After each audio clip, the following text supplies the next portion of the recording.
by unanimous decision, and still WBC Super Middleweight Champion of the World, Eric Lupin.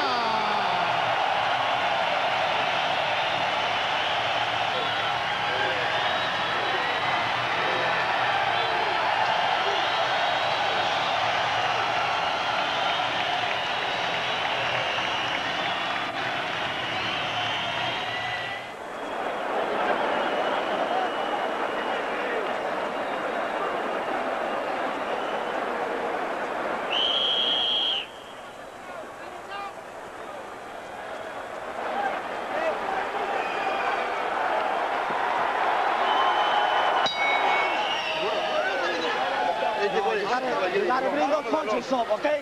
Bring those punches up. Right on the belt. We need a super right in there. Super right in with speed. And the hook from this attack. Hook. Take us out! Take us out! Let's go!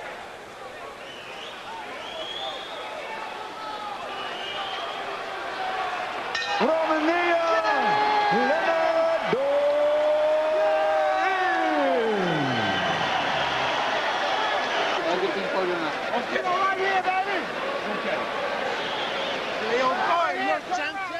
On vous souhaite une bonne et heureuse année, mesdames, messieurs. Et au cours des 90 prochaines minutes, nous allons vous présenter la boxe, la revue de la boxe 2002, telle que nous l'avons vue.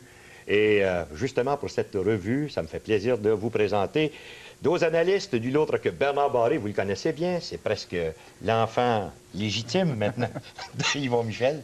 Salut Bernard. Salut Jean-Paul. Ça va bien? Oui, super bien. Passez un joyeux Noël et une bonne année. Mais que c'était bien. Et on vous a donné, naturellement, un cadeau, puisque nous avons aussi avec nous nul autre que le poids lourd, Jean-François Bergeron. Salut Jean-François. Salut Jean-Paul. 5 combats au cours de l'année 2002, 5 victoires, 2e aspirant à la couronne canadienne des poids lourds, 5e NABA. Wow! Nous allons naturellement parler non seulement avec Jean-François Bergeron, on va vous apporter le combat de l'année sur la scène internationale. On va vous parler du chaos de l'année, de la ronde de l'année et de quelle façon on a vu cette année 2002. Et Bernard, je te pose tout de suite la question, on retient quoi? Ah, ben écoute, Jean-Paul, c'était une année tout à fait extraordinaire pour la boxe québécoise. On a juste à penser qu'on a 2 champions du monde en Éric Lucas et Léonard Dorine. De plus, Arturo Gatti a continué de nous faire honneur en effectuant des combats très spectaculaires. Taron Minette, plus ces 2 combats contre Mickey Ward.